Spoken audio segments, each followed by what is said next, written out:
ॐ अज्ञानतिमिरान्धस्य ज्ञानाञ्जनशलाकया चक्षुरुन्मिलितं येन तस्मै श्रीगुरुवे नमः। वन्देऽहं श्रीगुरो श्रीयुतपदकमलं श्रीगुरून् वैष्णवांश्च श्रीरूपं साग्रजातं सहगण रघुनाथान्वितं तं सजीवम् साद्वैतं सावधूतं परिजन सहितं कृष्ण चैतन्य देवं श्रीराधा कृष्ण पादान् सहगण ललिता श्री विशाखान्वितांश तमादिदेवं करुणानिधानं तमालवर्णं सुहितावतारम् अपार संसार समुद्र सेतुं भजामहे भागवत स्वरूपम्।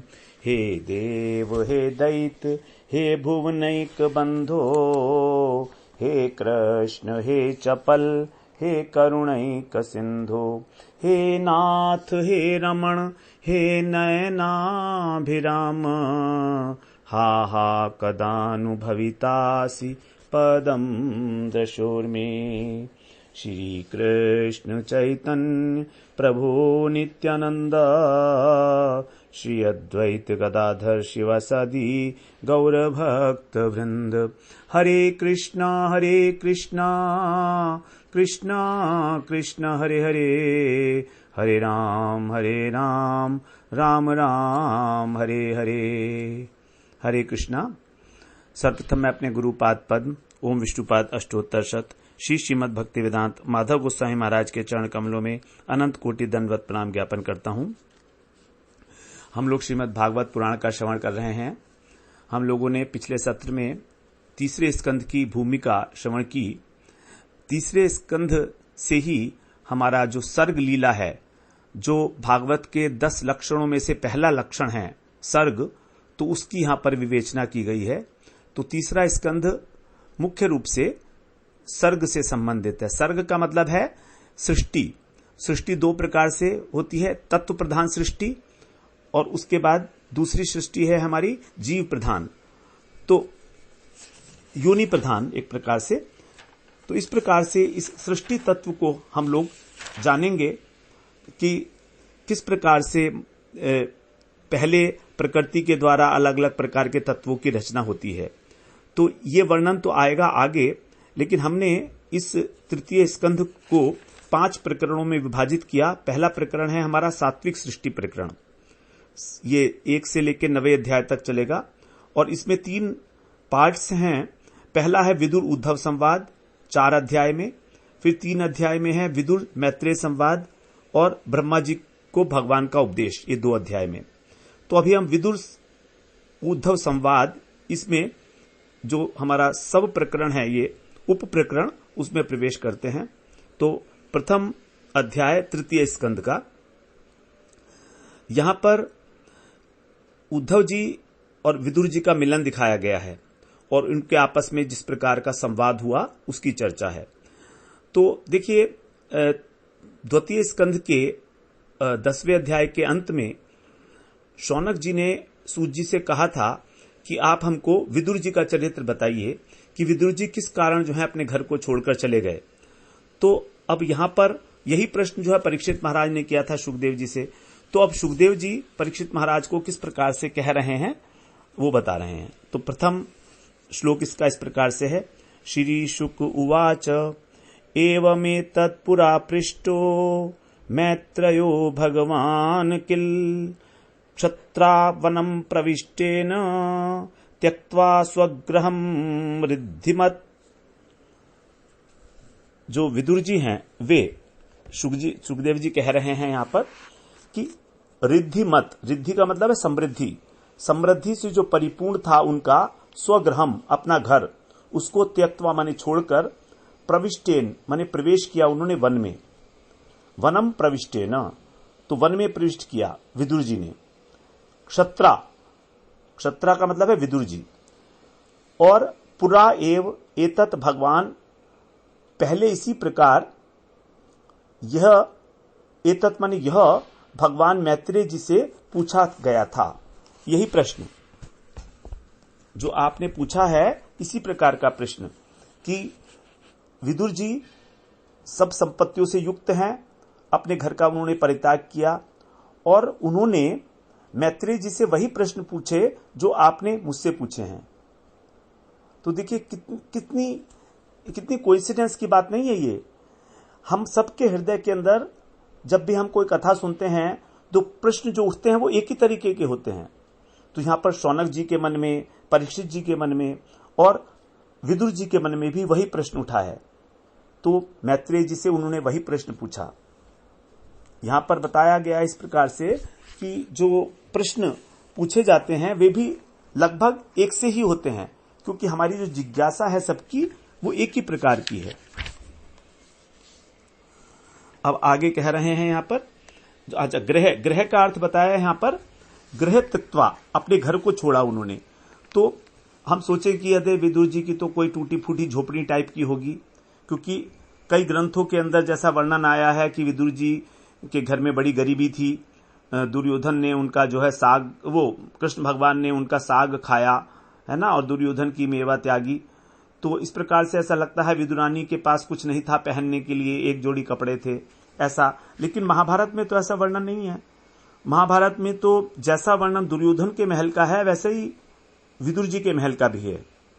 उनके घर में बहुत बड़ी रिद्धि सिद्धि थी, संपत्ति थी, तभी कहा उन्होंने रिद्धि मत। तो विदुर जी का जो त्याग था वो ये नहीं कि कुछ घर में था नहीं तो इसलिए घर छोड़ दिया, वास्तव में उनको वैराग्य की उत्पत्ति हो गई थी इसीलिए। और जो उनके घर में विशेष बात थी वो ये थी कि भगवान ने स्वयं उनके घर में आकर जो है उनके द्वारा जो आमंत्रण किया गया था, आमंत्रण भी नहीं किया था भगवान को स्वयं आकर भगवान ने इनके घर में भोजन ग्रहण किया था, बिना बुलाए चले आए थे। और इसलिए वो विदुर जी के घर को अपना घर समझते हैं। साधारण घर को छोड़ देना एक आसान बात है फिर भी, लेकिन जिस घर को भगवान अपना समझते हैं, जिस घर को भगवान अपना घर समझते हैं और जिसमें पदार्पण करके उन्होंने स्वयं भोजन किया हो, तो ऐसे उस घर को भी छोड़ देना, उन पवित्र यादों को छोड़कर और उस घर से निकल जाना, ये बहुत बड़ी बात है। तो विदुर जी ने इस प्रकार अपना रिद्धि सिद्धि वाला जो परम पवित्र घर है उसको छोड़कर एक बहुत बड़ा त्याग किया है। तो वास्तव में घर जो होता है वो मनुष्य घर के लिए नहीं होता है, बल्कि घर मनुष्य के लिए होता है इसलिए कि वहां पर वो आसानी के साथ, सुविधा के साथ भजन कर सके भगवान का भजन स्मरण करने के लिए ही, जिससे कि सर्दी, गर्मी, वर्षा इत्यादि इनसे सुरक्षित रहकर उसमें भजन कर सके। तभी घर की जो है सार्थकता है। यदि हम सारा जीवन अपने घर को सजाने संवारने में बीत जाए, भगवान का कभी याद ही ना करें, तो वही घर जो है हमारे बंधन का कारण है और वही जो है उसको कहा गया अंधकूप, नरक के समान हो जाता है। तो घर जो है वास्तव में भगवान के भजन के लिए है। उस ऐसे भजन के उपयोगी घर को भी, जो परम रिद्धि सिद्धि वाला था, उसको भी विदुर जी ने छोड़ दिया। तो यही एक बहुत बड़ी आश्चर्य की बात है। इसलिए भागवत में उसका विशेष रूप से वर्णन किया जा रहा है शुकदेव जी के द्वारा। आगे कह रहे हैं, यद्वा अयम मंत्रकृद्वो भगवान अखिलेश्वरः पौरवेन्द्र गृहं हित्वा प्रविवेशात्मसात्कृतम्। यहां कह रहे हैं कि यद्वा मतलब जिस समय, वह माने तुम लोग, जिस समय तुम पांडवों के दूत बनकर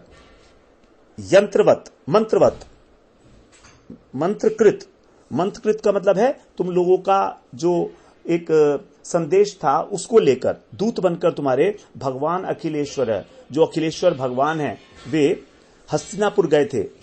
तब पौरवेन्द्र गृहम, पौरवेन्द्र का मतलब है जो पुरुवंश का इंद्र है, अर्थात दुर्योधन के लिए कहा गया है। तो दुर्योधन के घर को छोड़कर, हित्वा माने छोड़कर, आत्मसात कृतम अपना ही घर समझ के, प्रविवेश जिन विदुर जी के घर में भगवान स्वयं प्रविष्ट हुए थे, ऐसे घर को छोड़ा था उन्होंने। तो ये घर की जो है विशेषता हम लोग जो अभी श्रवण किए कि दुर्योधन ने उनको आमंत्रण दिया था कृष्ण को कि आप मेरे यहां भोजन कीजिए, लेकिन वहां पर उन्होंने भोजन नहीं किया और विदुर जी के घर जो है बिना बुलाए चले गए। इस प्रकार भगवान ने विदुर जी के घर को अपना ही घर समझा, क्योंकि अपने ही घर में बिना बुलाए जाया जा सकता है, किसी दूसरे के घर में तो जा नहीं सकते हैं। तो इस प्रकार से सुखदेव जी ने कहा परीक्षित महाराज से। अब आगे तीसरे श्लोक में कह रहे हैं, राजोवाच कुत्र क्षत्तुर्भगवता मैत्रेणास संगमः कदा वा सह संवाद एतद्वर्णय न प्रभो। कुत्र, हे प्रभो अर्थात हे सुखदेव जी, क्षत्तु का मतलब भी यहां पर विदुर जी है। पहले इनका नाम आया क्षत्रा और यहां पर आया क्षत्तु। ये एक विभक्ति का अंतर है इसमें। तो विदुर जी का भगवता मैत्रेयेण अर्थात मैत्रेय जी से, भगवान मैत्रेय जी से कुत्र संगमः कहां पर मिलना, आसमानी हुआ था। वा कदा अथवा कब, सह संवाद उनके साथ जो बातचीत हुई थी, एतत् न वर्णया वह आप मुझसे वर्णन कीजिएगा। देखिए अब यहां पर परीक्षित जी उस संवाद को जानना चाह रहे हैं एग्जैक्टली, क्योंकि जब दो महापुरुष मिलते हैं विदुर जी और मैत्रेय जी, तो कोई छोटी मोटी बात तो हो ही नहीं होगी। उसी को आगे कह रहे हैं चौथे श्लोक में, न हि अल्पार्थोदयस्य विदुरस्यामलात्मनः तस्मिन् वरीयसी प्रश्नः साधुवादोपवृंगितः। न हि अल्प अर्थ, न माने नहीं, अल्प अर्थ माने छोटा प्रयोजन, उदय माने प्रकट करने वाला। तो उनका जो संवाद है उसका कोई प्रयोजन, छोटा मोटा प्रयोजन तो होगा नहीं। ही तस्य अमलात्मन है, क्योंकि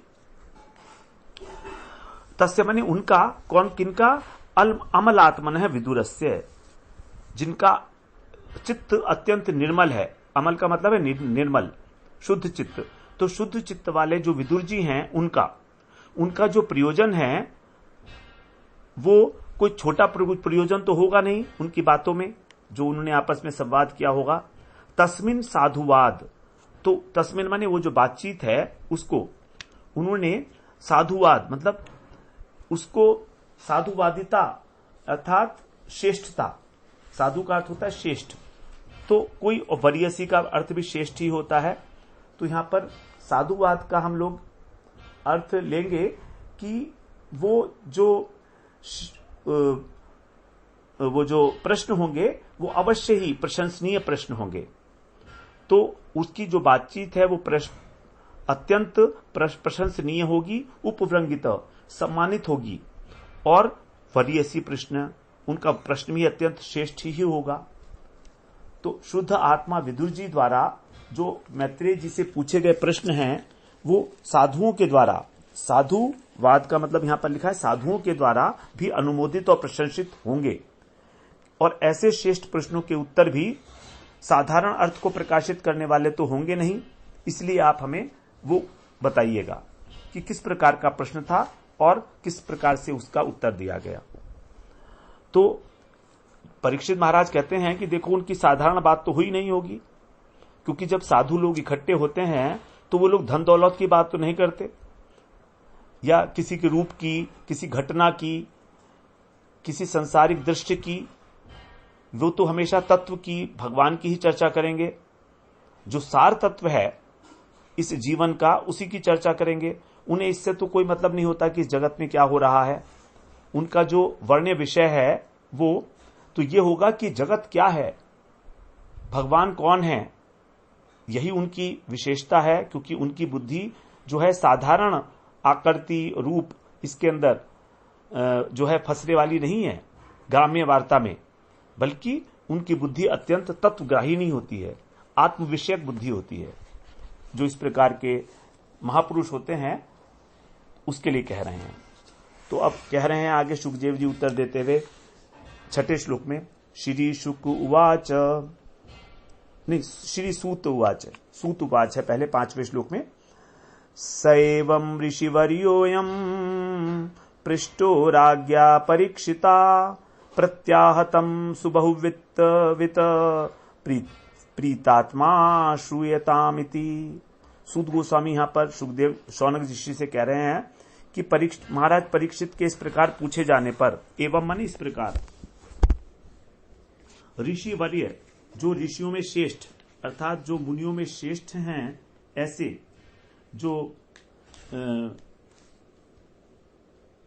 जो सुखदेव जी हैं ऋषि वर्य, तो राज्ञा परीक्षिता राजा परीक्षित के द्वारा स्वयं वे बहुवित अर्थात अत्यंत जानकार हैं, बहुत सारी वस्तुओं को जानने वाले हैं, सर्वज्ञ हैं। वित्त का मतलब है जानकार। पृष्ठ है, इस प्रकार पूछे जाने पर, एवं पृष्ठ है प्रीतात्मा प्रसन्न चित्त से तम श्रूयताम इति, तम श्रूयताम उसको सुनो। सूत जी कह रहे हैं कि उसको तुम सुनो, इस प्रकार जो है बोले। प्रति आह माने इस प्रकार जो है शौनक ऋषि से बोले सूत जी। अब वही बात सूत जी कहने जा रहे हैं जो सुखदेव जी ने कही थी। कह रहे हैं सुखदेव जी कह रहे हैं, श्री शुकुवाच यदा तु राजा स्वसुतान साधून पुष्णन् धर्मेण विनष्ट दृष्टि भ्रातुर्यविष्ठस्य सुतान विबंधून प्रवेश्य लाक्षावरे भवने ददाह। यदा तू माने जब, विनष्ट दृष्टि जिनकी दृष्टि नष्ट हो चुकी थी अर्थात अंधे थे, ऐसे राजा धृतराष्ट्र अधर्मेण अधर्म पूर्वक को क्या कर रहे थे, असाधून अर्थात जो दुष्ट प्रकृति के हैं उनके पुत्र, असाधून स्वपुतान अपने पुत्रों का क्या कर रहे थे, पोषण कर रहे थे अर्थात उनका पक्ष ले रहे थे। राजा धृतराष्ट्र आंखों से तो अंधे हैं ही, लेकिन यहां पर उनको कहा वो विवेक से भी अंधे हैं। तब क्या कह रहे हैं, यवस्थस्य छोटे भाई कौन थे उनके, पांडु जी धृतराष्ट्र के, भ्रातु माने भाई के, विबंधून अर्थात जिनका कोई बंधु नहीं था, अनाथ थे जो, ऐसे सुतान उन अनाथ पुत्रों को लाक्षागृह में प्रवेश्य ददाहा, उनको लाक्षागृह में भेजकर जलवा दिया था। ददाह माने जलवाने का प्रयास किया था। लाक्षागृह में जो है भेजा गया था उनको और वहां पर आग लगा दी गई थी। धृतराष्ट्र को यह बात सब पता थी, तो जन्म से अंधे राजा धृतराष्ट्र ने अपने पुत्रों का ही पक्ष लिया अन्यायपूर्वक, और उनके अनाथ अपने छोटे भाई पांडु के अनाथ पुत्रों को लाक्षागृह में भेजकर उसमें आग लगवा दी, जिससे कि वो वहां पर दग्ध हो जाएं। इस प्रकार की चेष्टा जो है की गई थी उनके द्वारा। आगे कह रहे हैं, यदा सभायाम कुरुदेव देव्या केशाभिमर्शम सुतकर्म गरिहम नवारयामास नृपस्नुषाया स्वस्त्रैर्हरन्त्या कुछ कुंकुमानी। यदा माने जब, सभाया माने सभा में, कौन सी सभा, जो द्यूत सभा थी, जब जुआ खेला जा रहा था शकुनी और युधिष्ठिर के बीच में, तब कुरुदेव जो युधिष्ठिर हैं उनकी देव्या माने उनकी जो पटरानी है द्रौपदी जी, स्नुषाया वो कौन है, इनकी धृतराष्ट्र की पुत्र वधू हैं। स्नुषा इसको बोलते हैं हम पुत्र वधू। तो उनके स्वास्थ्यी, उनके जो अपने आंसू थे द्रौपदी जी के, कुछ कुंकुमानी उनके वक्षस्थल पर जो केसर थी लगी हुई उसको भी हरंत्या धोती हुई, अर्थात द्रौपदी जी इतने रो रही थी कि उनके आंखों से अश्रुधारा प्रवाहित हो रही थी और उनके वक्षस्थल का जो केसर था वो भी धुल गया था उससे। केश अभिमर्शम, केश को खींचने के कारण, जो अत्यंत गर्ह्य कार्य है, निंदनीय कार्य है। और कैसा कार्य किसने किया, वो सुत कर्म, अपने पुत्रों के कर्म को, नृप न वारयामास, तब भी धृतराष्ट्र राजा ने उसको नहीं रोका, कोई चेष्टा नहीं की अपने पुत्रों को रोकने की। उन्हें पता था कि द्रौपदी का वस्त्र हरण किया जा रहा है और वो उनकी पुत्र वधू हैं, तो भी उन्होंने अपने दुष्ट पुत्रों को रोका नहीं। जब उनका दुष्ट पुत्र दुशासन जो है, उनके छोटे भाई पांडु जी के पुत्र जो धृतराष्ट्र, जो महाराज युधिष्ठिर हैं, उनकी पटरानी द्रौपदी के केश खींचकर और भरी सभा में लाया। उस समय द्रौपदी महारानी जो है क्रंदन कर रही हैं, आंसू से उनका वक्षस्थल भीग गया। तथापि राजा धृतराष्ट्र ने अपने पुत्र को इस प्रकार का निंदित कर्म करने से नहीं रोका। क्यों? कारण यह है कि अपने पुत्र के मोह में वो बिल्कुल अंधे हो चुके थे। धृतराष्ट्र वही है जिसने पकड़ रखा है दुनिया को,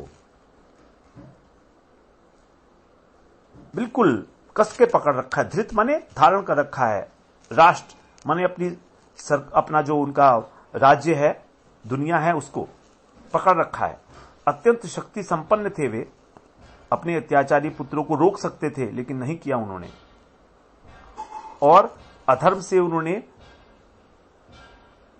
पांडवों से जीत लिया और उनको वनवास दे दिया।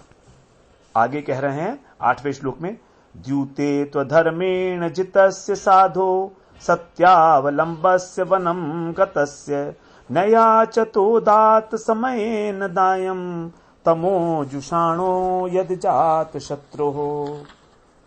8वां श्लोक है। यहां कह रहे हैं कि द्यूते माने जुए में उन्होंने अधर्मेण जितस्य, अधर्म पूर्वक जो जीता गया, सत्यावलंबस्य, जो सत्यावलंबी थे, जो कौन थे? साधु थे, सत्पुरुष थे, ऐसे पांडव। वन आगतस्य, वन से लौटे हुए जो पांडव थे उनसे मांगने पर भी, दायम जो उनका अधिकार था, उत्तराधिकार था पैतृक संपत्ति में, उसको समयेन न दादात, अपनी प्रतिज्ञा के अनुसार उन्होंने नहीं दिया, न अदात। यत अजात शत्रु, तब जो है अजात शत्रु युधिष्ठिर जो है उनको तमह जुषाणा, तब युधिष्ठिर महाराज को ठीक नहीं लगा। तो उन्होंने इस प्रकार से सत्य का आश्रय लेने वाले सरल स्वभाव जो युधिष्ठिर महाराज हैं उनको पराजित किया युद्ध क्रीड़ा में, और वे अपनी प्रतिज्ञा के अनुसार वन में चले गए युधिष्ठिर महाराज, क्योंकि कहा था उन्होंने कि जो हार जाएगा वो वन में जाएगा।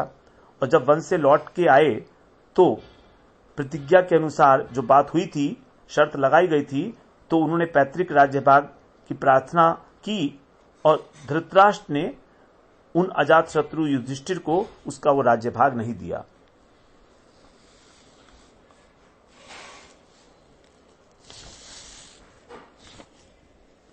उसके बाद आगे कह रहे हैं 9वें श्लोक में, यदा च पार्थ प्रहित सभायाम जगद्गुरुर्यानि जगाद कृष्ण नतानि पुंसामृतयायनानि राजोरुमेने क्षतपूर्णलेशः।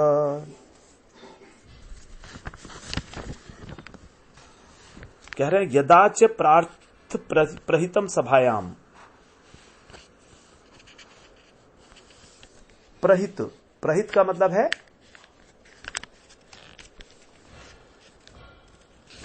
प्रहित माने जो भेजे गए थे। जगत गुरु कौन है? भगवान श्री कृष्ण। भगवान श्री कृष्ण ने सभा में आकर जो बातें कही, भगवान कृष्ण ने जब दुर्योधन की सभा में आए थे वो दूत बनकर, तब उन्होंने जो बातें कही वे तासाम माने दूसरे पुरुषों के लिए तो अमृत के समान लगी उनको। उन लोगों को कृष्ण की बातें ठीक लगी, कृष्ण ने जो भी कहा है, लेकिन जिनका पुण्य का लेश भी जिनका नष्ट हो गया था, क्षत माने नष्ट हो गया था, ऐसे जो राजा लोग थे उस सभा के अंदर, तानी उरु न मेने, उन्होंने कृष्ण के उन वचनों को महत्वपूर्ण नहीं समझा। जब कृष्ण संदेश लेकर गए थे तब तो कलह मिटाने के लिए युधिष्ठिर ने कृष्ण को, जगत गुरु कृष्ण को कौरवों की सभा में भेजा दूत के रूप में। उस समय भगवान ने बड़े अमृत के समान जो है वचन कहे, लेकिन उन वचनों को सुनकर जो वहां पर साधु पुरुष थे उनको तो उनकी बातें अच्छी लगी, लेकिन जैसे धृतराष्ट्र हैं, दुर्योधन हैं, इन लोगों ने क्योंकि इनके पुण्य नष्ट हो चुके थे सारे, तो इनको ये बातें जो है किसी भी प्रकार जो है महत्वपूर्ण नहीं लगी, इनको आदर नहीं दिया गया उनकी बातों को भगवान के, क्योंकि इनके पुण्य नष्ट हो चुके थे। तो समझाने का प्रयास किया कृष्ण ने, लेकिन कृष्ण की बात किसी ने सुनी ही नहीं। अब 10वें श्लोक में कह रहे हैं, यदोपहूतो भवनम प्रविष्टो मंत्राय पृष्टः किल पूर्वजेन अथाह तद मंत्र दृशाम वरीयान यन्मंत्रिणो वैदुरिकम वदन्ति। यदा माने जब, पूर्वजेन बड़े भाई के द्वारा, उपहूत मतलब बुलाए जाने पर भी, भवनम प्रविष्ट भवन में गए। कौन गए? विदुर जी के लिए कह रहे हैं कि एक बार जो है धृतराष्ट्र ने विदुर जी को बुलाया, तो उनके भवन में गए और वहां पर उन्होंने सम्मति के लिए बुलाया, उनसे कुछ पूछने के लिए, मंत्रणा करने के लिए, मंत्रिणों। तो ये मंत्र दृशाम पूछे जाने पर भी, जो पृष्ठः मंत्र दृशाम, जो मंत्र दृशाम मतलब जो नीतिज्ञ हैं विदुर जी, उनसे इस प्रकार पूछे जाने पर भी कि आप अपने हमें निश्चित मत बताइए। तो वरीयान मतलब जो श्रेष्ठ विदुर जी हैं वो, अथ यताः तब जो बोले, तत् मंत्रिणः उसे नीति के लोग क्या कहते हैं? वैदुरिकम वदंती, विदुर जी की नीति कही जाती है उसको। जब एक बार धृतराष्ट्र अत्यंत परेशान थे, टेंशन में आ गए थे, तो उनको समझ नहीं आया कि क्या करना चाहिए, तो उन्होंने विदुर जी को बुलाया और विदुर जी ने उनको वहां पर जो उपदेश दिया है उसको, जो नीतिज्ञ लोग हैं, जो जानकार लोग हैं, वो उसको विदुर नीति के नाम से जानते हैं। उसको वैदुरिक का मतलब है विदुर वाक्य अर्थात विदुर नीति। तो परामर्श लेने के लिए जब बड़े भाई धृतराष्ट्र ने उन्हें बुलाया था अपने भवन में, तब जो उनको सदुपदेश प्रदान किए थे, उसके लिए कह रहे हैं वो विदुर नीति के नाम से वो जानी जाती है। आगे कह रहे हैं, अजात शत्तो प्रतियच्छदायम तितिक्षतो दुर्विषम तवागः सहानुजो यत्र वृकोदराहि श्वसन रुषाय त्वमलम विभेषी। विदुर जी कह रहे हैं आप अपने भाई से, अजात शत्रु, अजात शत्रु शब्द आता है युधिष्ठिर जी के लिए। तो ये जो अजात शत्रु हैं, युधिष्ठिर है, उनको दायम प्रत्यक्ष, उनका जो भाग है, उनका जो उत्तराधिकारी है, उत्तराधिकार है, उसको प्रत्यक्ष वापस दे दीजिए। तब दुर्विषहम, आपके लिए वो विष के समान असहनीय है। आग माने अपराध है वो, तो आपके जो असहनीय अपराध हैं उसको सह अनुजह तितिक्षत है, अपने भाइयों के साथ वो सहन कर रहे हैं युधिष्ठिर महाराज। यत्र वृकोदर, जहां पर भीमसेन जो है कौन है? अहिरुषा, सर्प की तरह से क्रोध से फुटकार मार रहा है। श्वसन माने फुटकार मारना। यत त्वम अलम विभेषी, और आप भी उससे बहुत डरते हैं, ऐसी बात नहीं है भीम से। तो भीम एक सर्प की तरीके से है जो तुमको छोड़ेगा नहीं, इसीलिए आप उनकी जो पैतृक संपत्ति है तो आप उनको अवश्य दे दीजिए। ये बिल्कुल साफ साफ विदुर जी ने अपनी जो ओपिनियन थी वो बता दी।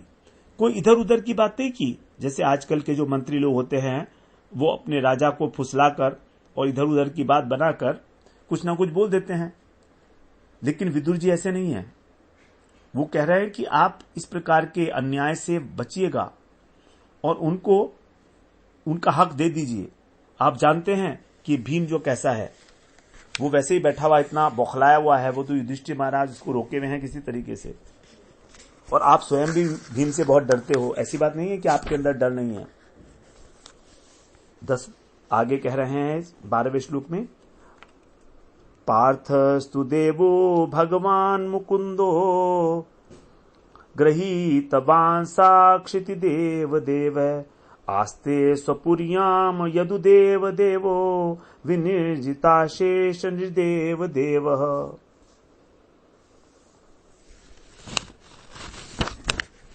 यहां कह रहे हैं कि पार्था तू, पांडवों को तो, पार्था मतलब पांडव, यहां पर सभी के लिए आ गया, प्रथा के जो पुत्र हैं उनको पार्थ कह दिया गया, तो यहां पर बहुवचन है ना। तो पांडवों को देव भगवान मुकुंद, जो परम देव हैं, भगवान मुकुंद ने क्षिति देव देव, क्षिति का मतलब पृथ्वी, पृथ्वी के देवता के रूप में अर्थात पृथ्वी के सम्राट के रूप में ग्रहीतवान है, अपना लिया है भगवान ने, कृष्ण ने।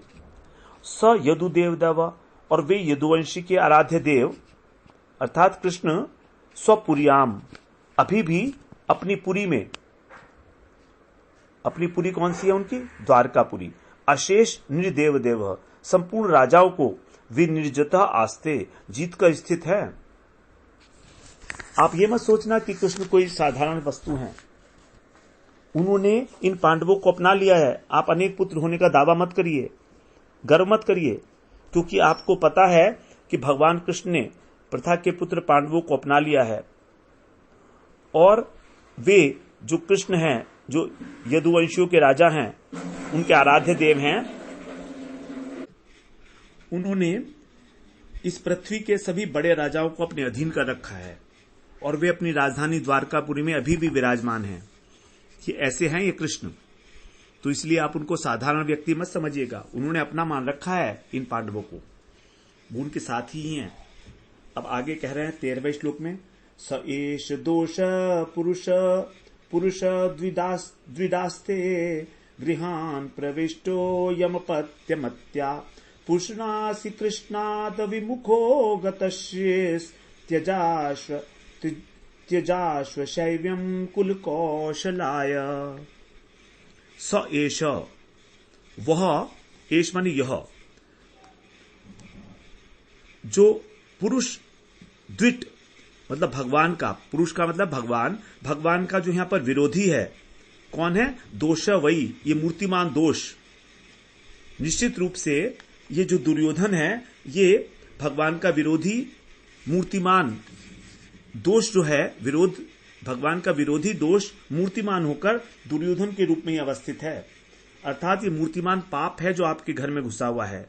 गृहान प्रविष्ट आस से आपके घर में घुसाया है। यम अपत्यमत्या, जिसको पुत्र मानकर पुष्णासी, आप उसका पालन कर रहे हो, उसको बचा रहे हो, और कृष्णात विमुख है, कृष्ण से विमुख होने के कारण गत श्रीहीन हो रहे हो आप, और अशैवम अर्थात अमंगल स्वरूप कुल कौशलाय, इस कुल की कुशल के लिए आशु त्यज, उसको शीघ्र त्याग दीजिए। यदि आप ये चाहते हैं कि आपके वंश की परंपरा ठीक प्रकार से चलती रहे, इसकी कुशलता हो, तो आप स्वयं जो श्रीहीन से हो चुके हो, आपकी जो श्री थी, क्योंकि आप कृष्ण से विमुख हो दुसंग के कारण, दुर्योधन का संग करने के कारण, तो यदि अपने वंश का मंगल करना चाहते हो तो इस अमंगल स्वरूप दुर्योधन को त्याग दीजिए, क्योंकि ये केवल मूर्तिमान पाप ही है जो दुर्योधन के रूप में आपके घर में आया है।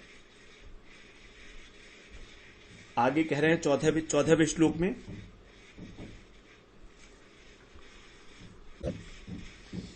इत्यूचिवांस्तत्र सुयोधनेन प्रवर्धकोपस्फुरिताधरेण असत्कृतः सत् स्पृहणीयशीलः क्षत्ता सकर्णानुजसौ बलेन।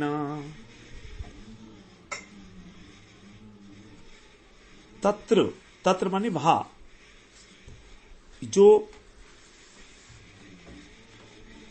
सत स्पृहणीय, जो सज्जनों के द्वारा भी स्पृहा करने योग्य हैं, ऐसे शील स्वभाव वाले क्षत्ता माने विदुर जी से,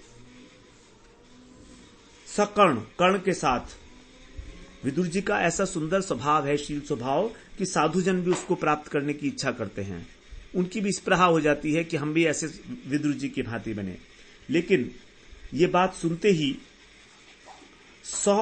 कर्ण के साथ और दुशासन के साथ और सौबलेन शकुनी के साथ, दुर्योधन जो है प्रवर्ध कोपह, दुर्योधन के लिए यहां पर आया सुयोधन।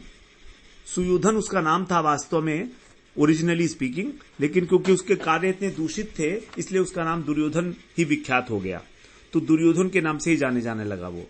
तो यहां से पता लग जाता है कि उसका नाम दुर्योधन नहीं था, सुयोधन था। तो ऐसा दुर्योधन स्फुरित अधरेण, अपने फड़कते होठ के साथ, असत्कृत इति उचिवान, तिरस्कार पूर्वक उसने यह वचन कहा। दुर्योधन ने अत्यंत तिरस्कार पूर्वक, होठ पड़कते हुए हैं उसके। तो यहां पर जो है कह रहे हैं कि जब विदुर जी इस प्रकार की धृतराष्ट्र को सलाह दे रहे थे, उसी समय ये जो दुर्योधन, शकुनी और कर्ण इत्यादि हैं, इन्होंने आपस में कोई मीटिंग की होगी। और मीटिंग करने के बाद फिर दुर्योधन जो है वो इस प्रकार से कहने लगा। 15वें श्लोक में कह रहे हैं, क एनमत्रोपजुहाव जीमम् दास्यासुतं यद्विलनैव पुष्ट तस्मिन् प्रतीपः परकृत्यास्ते निर्वास्यतामाशु पुराच्छवसानः। यहां पर कह रहे हैं कि एनम जीमम, ये जो कपटी है, दास्यासुतम, दासी पुत्र को, का मंत्र है। किसने सलाह देने के लिए उपजुहावे बुलाया है? किसने इस दासी पुत्र को बुलाया है कि तुम मुझे सलाह दो?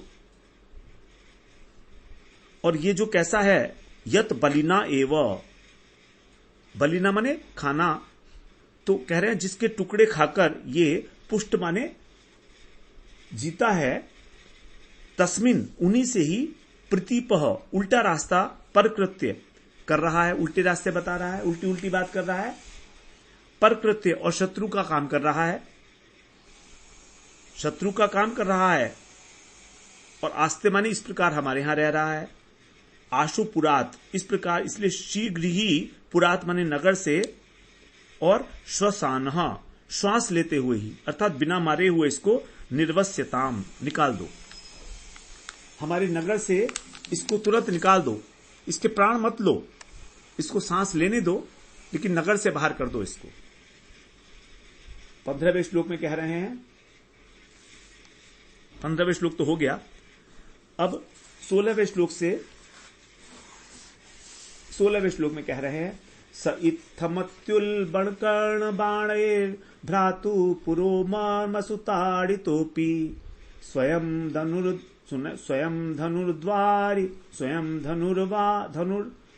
धनुर्वारी निधाय मायां गतव्यथो यादुरुपमाययानः। यहां कह रहे हैं कि स इत्थम, वे विदुर जी इस प्रकार, भ्रातुपुरः, भाई के सामने ही, अति उल्बण, अत्यंत कठोर, कर्ण बाणई, जो कानों को बाण के समान लगने वाले वाक्य थे, ऐसे, ताड़ी तपी, ताड़न होने पर भी, स्वयं धनु द्वारी, अपने धनुष को द्वार पर निधाय माने रख कर, मायाम माने माया को, उरु माने आना, भगवान की जो माया है उसको प्रबल मानकर, और गत व्यथे आयात, व्यथा से रहित होकर वहां से चले गए। आयात माने चले गए। तो विदुर जी ने किसी प्रकार का कोई जहां दुख नहीं हुआ उनको, उन्होंने सोचा ठीक है, ये सब माया का ही जो है किया धरा है, भगवान की माया बड़े बड़े लोगों को भी अंधा कर देती है मुंह से, तो ये तो साधारण एक राजा है, धृतराष्ट्र है, वैसे ही ये नेत्रों से अंधा है, तो ये भी अगर अपने पुत्र के मुंह में इस प्रकार से सुनकर भी कुछ नहीं बोल रहा है, तो फिर मुझे भी बुरा मानने की क्या आवश्यकता है। और उन्होंने अपना जो धनुष था, मंत्री थे, तो उसको राजद्वार पर रखा और हस्तिनापुर से अपने आप ही बाहर निकल गए। आगे मतलब वो धनुष रख देने का मतलब है कि अब वो पांडवों के पक्ष में मिलकर आपसे युद्ध नहीं करेंगे कि जाकर पांडवों के पक्ष में मिल जाएं। वो दल बदलू नहीं है। उन्होंने ये कह दिया धनुष रखकर धृतराष्ट्र से कि ये मत समझना कि मैं पांडवों की तरफ जा रहा हूं, पांडुपुत्रों की ओर, अर्थात इधर से निकले और उधर चले गए, ऐसा नहीं है। और धृतराष्ट्र देखिए इस प्रकार की बातें सुनी, इतनी अपमान भरी, तिरस्कार भरी, और तो भी एक शब्द भी उसके मुख से नहीं निकला अपने पुत्र के लिए, बिल्कुल चुप हो गए। इसलिए विदुर जी समझ गए कि धृतराष्ट्र बिल्कुल मुंह में अंधे हो चुके हैं और भगवान की माया बड़ी प्रबल है, बड़े बड़े लोगों को मोहित करती है। तो ये मानकर उन्होंने किसी प्रकार का कोई बुरा नहीं माना, दुख नहीं किया अपने मन में, और केवल धनुष को रखा द्वार पर और वहां से सभा छोड़कर चल दिए। फिर आगे हम 17वें श्लोक से अगली बार श्रवण करते हैं। वांछा कल्पतरुभ्यश्च कृपा सिंधुभ्यैव च पतितानां पावनेभ्यो वैष्णवेभ्यो नमो नमः।